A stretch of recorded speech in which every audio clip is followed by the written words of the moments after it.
What I'm about to reveal will shatter every assumption you've made about love and silence. There's a man in your life right now, maybe a friend, maybe someone you've written off, who is in love with you. But he will never say it. Not because he doesn't feel it, but because the feeling terrifies him more than anything he's ever known. And here's what no one tells you. The deeper the love, the more skillfully he hides it. Because what he feels for you isn't infatuation.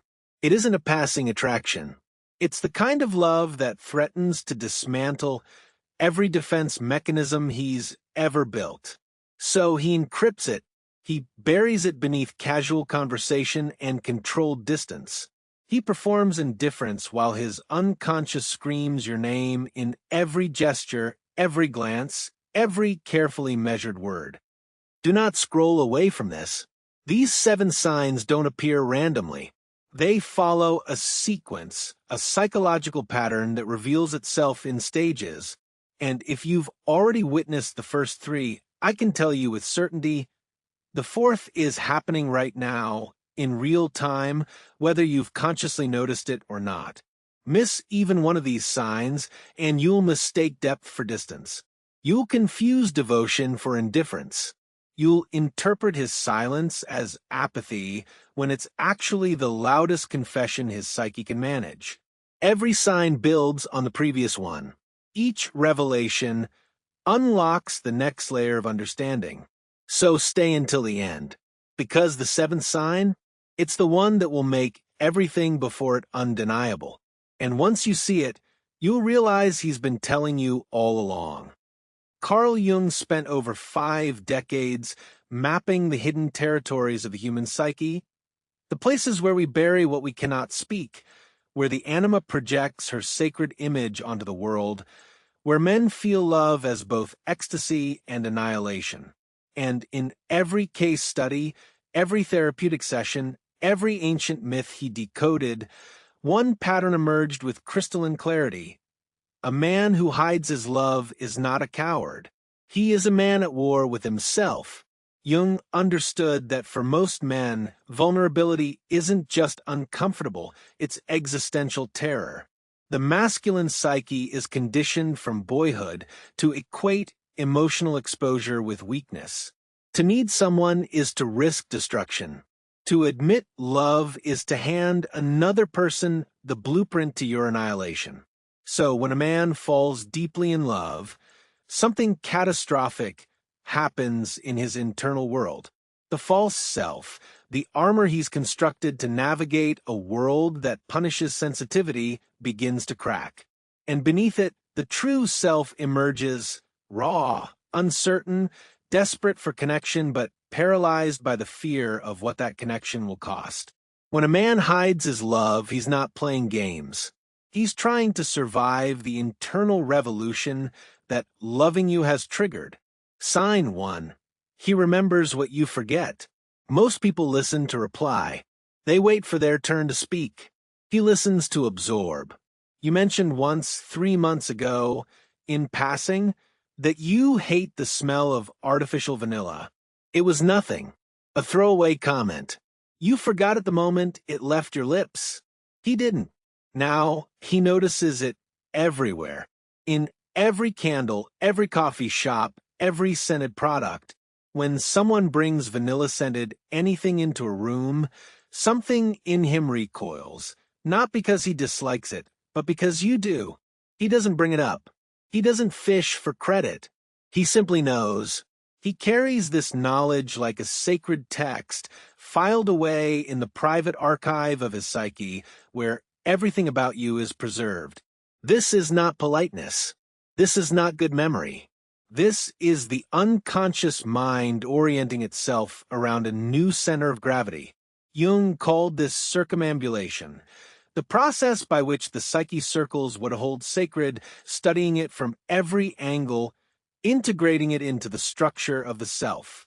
When a man is in love, truly, devastatingly in love, your words become scripture. Every story you tell, every preference you express, every fear you confess becomes part of his internal mythology. He curates you.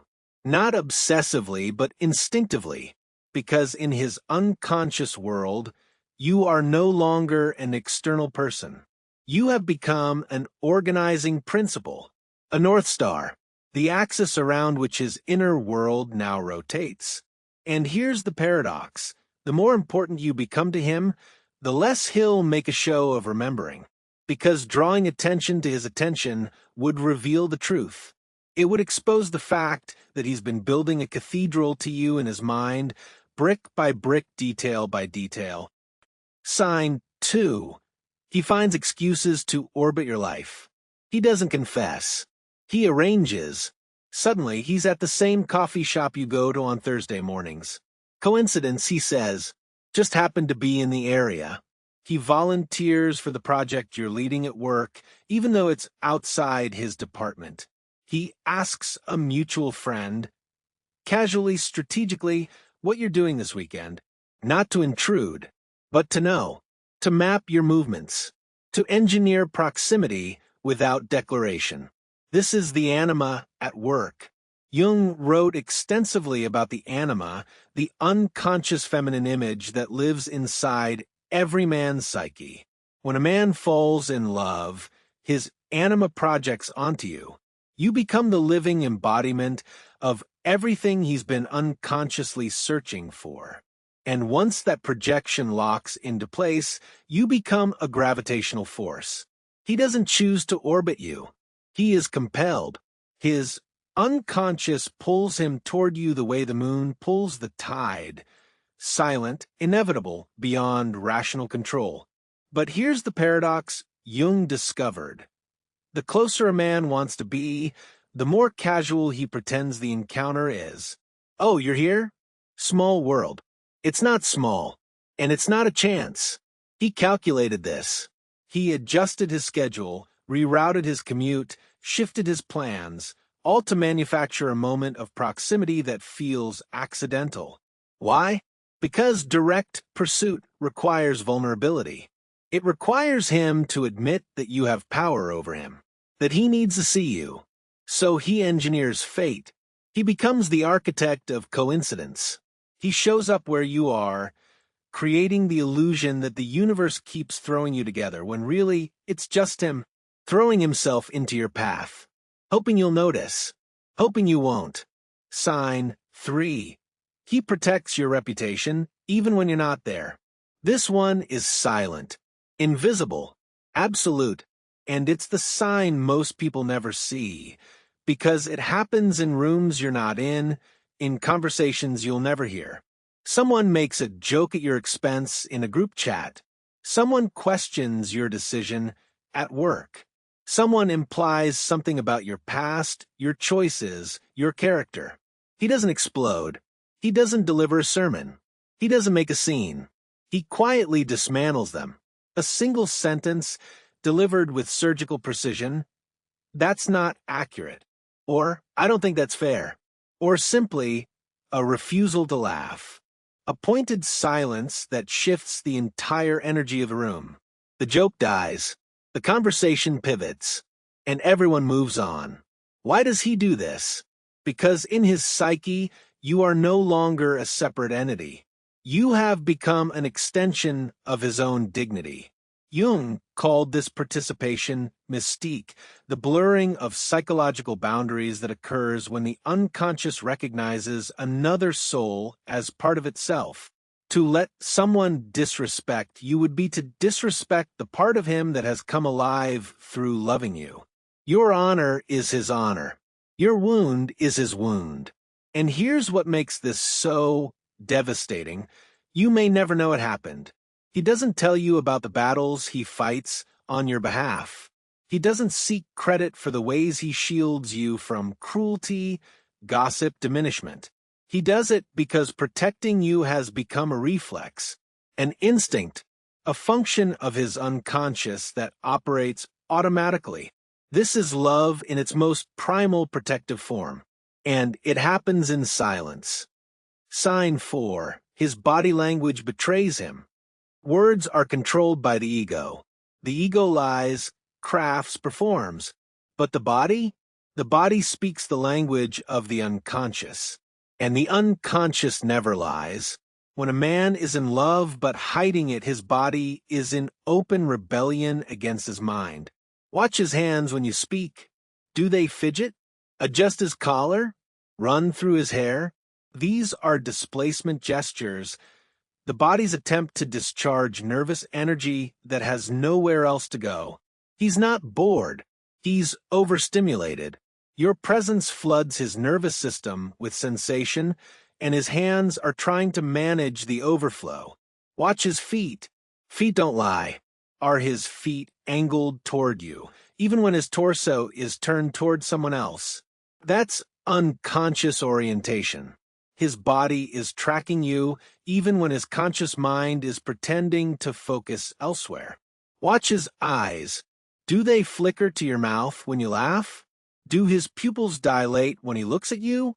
Pupil dilation is autonomic, completely outside conscious control. It happens when we see something our brain interprets as valuable, beautiful, or significant. Do his eyes soften when you're upset, even if he says nothing? That's empathic resonance. His nervous system is mirroring your emotional state. He leans in when you talk, not to hear better, but because proximity to you feels like oxygen. He mirrors your gestures without realizing it. You cross your arms, he crosses his. You tilt your head, he tilts his. This is not imitation. This is synchronization. It's the psyche trying to merge with what it loves, even when the ego refuses to admit the desire exists. When a man loves you in silence, his body is screaming what his mouth will not say. Sign 5. He becomes interested in your world.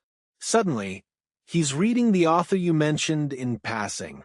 He's listening to the music you love, even though it's not his usual genre. He asks questions about the hobby you're passionate about, and his questions aren't surface level. They're specific, thoughtful. He's studying. This is not performance. This is not manipulation. This is the psyche expanding to include you. Jung believed that we fall in love with those who carry the qualities our unconscious hungers for. And when a man loves you in silence, something profound happens. He begins to become the world you live in. Not to impress you, not to win you over, but because loving you has rewritten his sense of what matters. Your interests are no longer external curiosities. They are portals into understanding the mystery of who you are. And he walks through them, one by one, teaching himself your language, absorbing your perspective. By loving you, he's learning to love the parts of life he was previously blind to. You're not just a person he desires, you're a doorway to a more complete version of himself. So, he reads what you read, listens to what you listen to, learns what you know. Because understanding what you love is the closest he can get to understanding why his soul chose you before his mind even knew your name. Sign 6. He withdraws, then returns. This one confuses most people, and it is the most Jungian of all the signs. He gets close, closer than he's ever been. You feel it, the warmth, the attention, the almost confession hanging in the air. And then, suddenly he disappears. He stops texting, stops initiating, goes cold for days, sometimes weeks. You assume you did something wrong, or that he was never serious. But here's the truth. He's not pulling away from you. He's pulling away from the terror of what you represent. Jung wrote extensively about the encounter with the shadow, the moment when the unconscious forces us to confront the parts of ourselves we've been avoiding. And for a man in love, you are that encounter. You represent everything he's been afraid to want, every wound he's never healed, every fear of abandonment he's carried since childhood. Loving you forces him to face his shadow, the part of him that believes he's not enough, the part that fears you'll leave, the part that was hurt before and swore it would never be hurt again. So he withdraws, Not because he doesn't love you, but because he loves you so much that it triggers every unresolved trauma in his psyche. He retreats to wrestle with his demons, to ask himself if he's ready, if he's capable. And then after days, weeks, sometimes months, he returns, quieter, more careful, but he returns. This is individuation in motion. The struggle to integrate the self that loves with the self that fears love. If he keeps coming back, even after retreating into silence, it's because his love for you is stronger than his fear. He just hasn't figured out how to hold both truths at once, that he loves you and that loving you terrifies him. So he oscillates, advances, and retreats. It's not a game. It's not manipulation. It's a man learning how to stay in the presence of his own vulnerability without running. Sign 7. He looks at you like you're the answer. This is the one that makes everything else undeniable. There will be a moment, unprompted, unplanned, unguarded, when you catch him watching you. Maybe you're laughing. Maybe you're lost in thought. Maybe you're doing something mundane, like stirring your coffee. And you look up, and he's looking at you. Not with lust, not with curiosity, with something else entirely. Something that looks like grief and hope woven together, like recognition and longing colliding in the same breath. It's the look of a man who has found something he didn't know he was searching for his entire life. And now that he's found it, he doesn't know if he's allowed to keep it. Jung called this the numinous encounter, the moment when the unconscious recognizes its completion in another soul. It's a look that contains multitudes. It says, I see you. It says, I'm terrified of you. It says, you've changed everything and I don't know how to tell you. He won't say anything. The second you notice him looking, he'll glance away. But you felt it.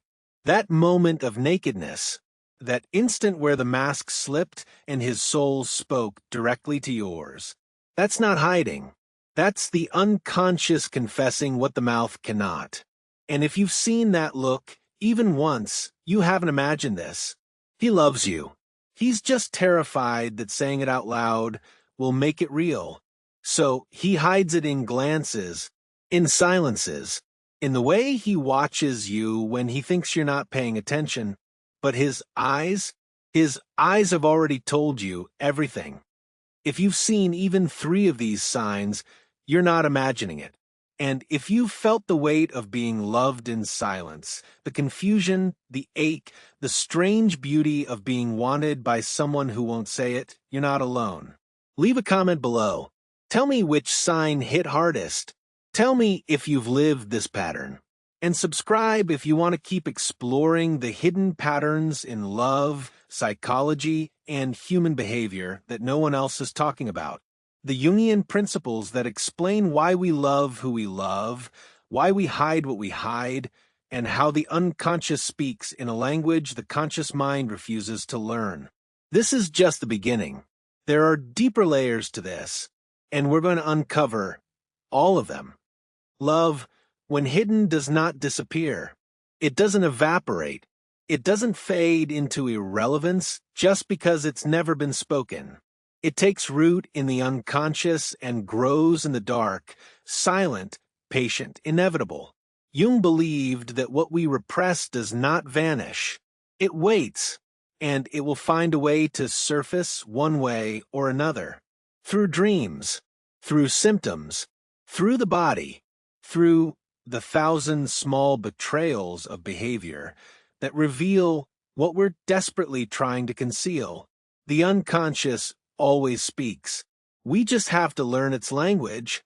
So, if there's a man in your life showing these signs, understand this. He is not withholding love to hurt you. He is learning how to hold it without breaking. He is in the crucible of his own transformation, confronting the shadow, integrating the parts of himself he spent a lifetime avoiding. And you have become the catalyst. The question is not whether he loves you. The signs have already answered that. The question is, Are you willing to see what he cannot yet say? Are you willing to read the language of the unconscious? To honor the silence that speaks louder than words? Because the unconscious never lies. It only waits for us to be brave enough to listen. And once you learn to hear it, you'll realize something extraordinary. He's been telling you the whole time. Not with words, with everything else. If this opened your eyes, subscribe so more minds can awaken. The unconscious world needs conscious people.